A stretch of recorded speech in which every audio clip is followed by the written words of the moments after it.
Tonight, your bedroom drops below freezing. Not outside, inside. The fire is shrinking. The wind is pushing through every seam, and sunrise is still 10 hours away. You have no thermostat, no glass windows, no electric blanket, no weather forecast. Yet your family has survived winters like this for generations. Not one cold night, thousands of them. So how did Ice Age humans survive months of deadly cold? The obvious answer is fire. That answer is wrong. Fire mattered. But fire alone could not save you. A flame heats one small circle. Winter surrounds everything beyond it. Your real protection was stranger. It was not one invention. It was an entire system. Clothing, shelter, fuel, food, movement. And other people. Take away one part. The whole system begins to fail. To understand that system, start with the cold itself. The Ice Age was not one endless blizzard. It was a long climate pattern. Glaciers expanded, then retreated. Cold phases tightened their grip. Warmer phases interrupted them. The harshest recent phase was the last glacial maximum, a technical name for peak global ice. In 2009, geologist Peter Clark and his colleagues analyzed 5,704 geological ages. Their study appeared in Science. They placed this maximum between roughly 26,500 and 19,000 years ago. Huge ice sheets covered northern lands. Sea level was far lower. Dry grasslands stretched across much of Europe. Trees became scarce in many regions. That last detail mattered. Because cold was only half the problem. Fuel could disappear. Food could move. Water could freeze. Wind could turn open ground into a heat drain. You did not survive by being tougher than winter. You survived by controlling heat loss. Your body loses heat in several ways. Cold air carries warmth away. That is convection, a fancy word for moving air stealing heat. Wet loses heat faster. That is evaporation. Your body also warms whatever touches it. That is conduction. Lie on frozen ground. The ground begins taking your warmth. Then there is radiation. Heat leaving your body into colder surroundings. A campfire fights some of this, but only while you remain close. Step away to collect wood. The protection ends. Fall asleep beside a dying flame. The protection ends. Let your clothing become wet.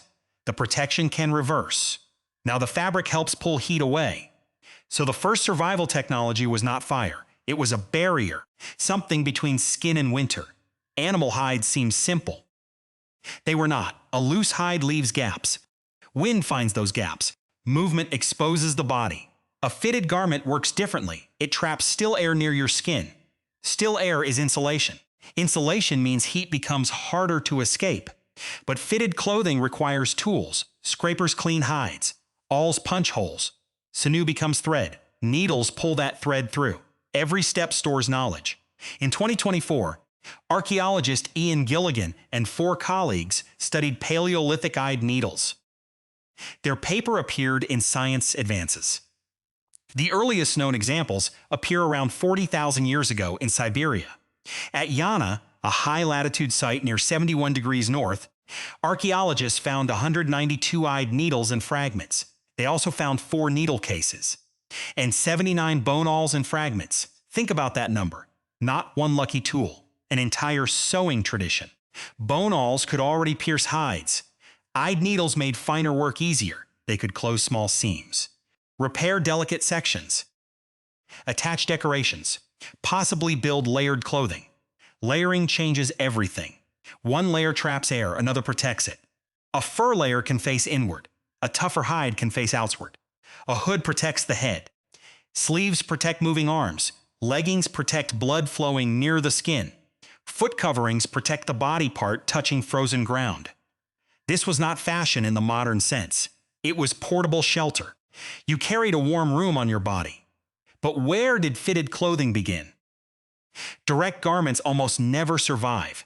Skin decays, sinew decays, plant fibers vanish. So archaeologists follow the tools. In 2023, Luc Doyon and his colleagues studied a bone fragment from Canyers in Spain. It was about 39,600 years old. The bone held a repeated pattern of punctures. Not random damage, not butchery. The researchers reproduced the marks experimentally. They argued the object served as a punchboard, a surface used while piercing thick leather. The tool was not clothing. It was evidence of clothing work. That difference matters. Ice Age survival hides inside indirect traces: a polished bone point, a scraped hide, a line of holes, a needle smaller than your finger, tiny objects, massive consequences. Now place yourself outside the shelter. The air is bitter. Your clothes hold warmth. But your face still hurts. Your breath freezes on hair. The wind presses against your chest. You need somewhere to stop it. Caves helped. But caves were not everywhere. Some were damp. Some trapped smoke. Some were already used by animals. Some were far from food routes, so people built. Wooden frames could support hides. Branches could create walls. Earth could seal gaps. Snow itself could block wind.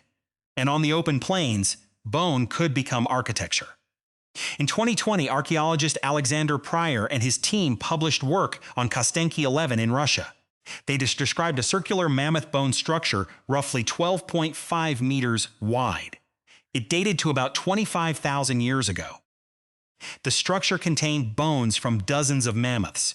The exact purpose remains uncertain. It may not have been a permanent house. That uncertainty is important. Archaeology does not give you a finished photograph. It gives you pieces. But the site proves materials on a monumental scale. In extreme cold. During a period when wood be limited. When wood could be limited. They selected a place, gathered resources, built a repeated form, and returned to a landscape others might consider impossible. Shelter did more than trap heat. It changed the economics of survival. A windbreak reduced fuel use. A smaller interior warmed faster. A covered sleeping area protected children. A stable camp allowed tools to stay dry. Dry tools mattered. Dry tinder mattered more. You could make a perfect fire drill. It meant nothing if the tinder was wet. You could carry sparks from stone. It meant nothing if the fuel was buried. So fuel became a planned resource. Wood was collected before darkness. Dung could burn where trees were scarce. Bone may also have contributed under some conditions. Small twigs caught quickly. Larger pieces held heat. Embers were protected under ash. Someone had to notice the fire fading. Someone had to wake. Someone had to feed it. The flame was not a possession. It was a schedule. But even a warm shelter cannot feed you. Cold raises the cost of living. Your body burns energy to stay warm. Travel becomes harder. Snow adds plants. Animals migrate. Carcasses freeze. Hands lose precision. A small cut becomes dangerous. And protein alone cannot solve everything. Very lean meat can fill your stomach without supplying enough fat.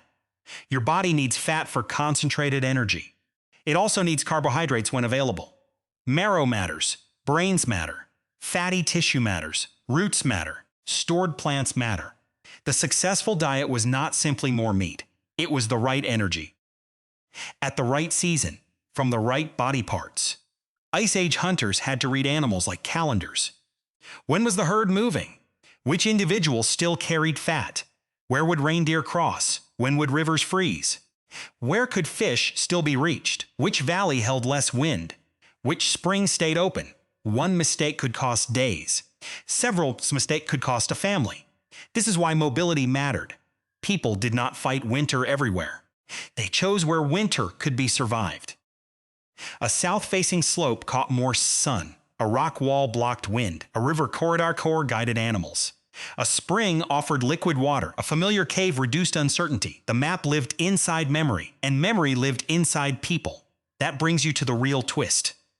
Ice Age humans did not survive because each person was individually strong. They survived because no one survived alone. A child could not insulation was social. A child could not gather enough fuel. An injured hunter could not follow migrating herds. One adult could not watch a fire every night. One person could not remember every water source. But a group could divide those costs. One person repaired clothing. Another processed hides. Another carried fuel. Another watched children. Another remembered the old route. Another noticed the wind changing. Another stayed awake. The survival unit was not the body. It was the network. This is easy to miss. Archaeology displays objects, a needle, a scraper, a hearth, a bone circle. But every object points toward cooperation. A needle implies thread. Thread implies preparation. Preparation implies time. Time implies someone else was doing another task. A shelter implies builders. A fire implies fuel collectors. A hunt implies sharing. A winter camp implies memory across generations. Technology was not only what people held. Technology was how people coordinated. The group also carried something fire could not provide: information. A storm leaves clues before it arrives. Clouds flatten, wind changes direction, animals move early, snow begins behaving differently. An experienced person notices first. That knowledge can save more energy than any tool. Leave one day earlier, choose the sheltered route, avoid the frozen crossing. Move camp before fuel disappears. This is cumulative culture, a formal phrase for knowledge that grows across generations. One person discovers a better seam. Another improves the stitch. A third teaches the pattern to a child. No single mind invents the final system. The group builds it slowly, winter after winter. That is why elders mattered. They carried maps no one could see. They remembered rare disasters. The winter when the river failed. The valley where animals vanished. The storm that arrived from a clear sky. Their memories turned past suffering into future protection. That may be the greatest Ice Age invention. Not the needle, not the hut, not even fire. The system connecting them. Imagine one winter evening. The sky darkens before the work is finished. Wind pushes loose snow across the ground. Two figures return with fuel. Another scrapes fat from a hide. An elder repairs a seam. A child twists fiber. Someone checks the entrance covering. Someone breaks marrow from bone. Someone moves embers beneath fresh wood. No single action looks heroic. That is the point. Survival rarely looked heroic. It looked repetitive, quiet, shared, the same tasks. Every day, for months. The fire did not defeat winter. The shelter did not defeat winter. Clothing did not defeat winter. People reduced one danger at a time. Wind, wetness, hunger, darkness, isolation. Failure became less likely because responsibility was spread across the group. Modern life hides that system from you. Heat arrives through walls. Clothing arrives finished. Food crosses continent. Water appears continent. Food moves through pipes. You can mistake convenience for independence, but your warmth still comes from a network. Engineers, drivers, builders, farmers, technicians, workers you will never meet. The system became larger. The principle never changed. Your ancestors survived deadly cold by carrying heat in fur, by holding it inside shelters, by feeding it with fuel, by storing it as body fat, and by passing it between people. Tonight, your bedroom drops below freezing. You do not survive because you are tougher than winter. You survive because someone kept the system warm.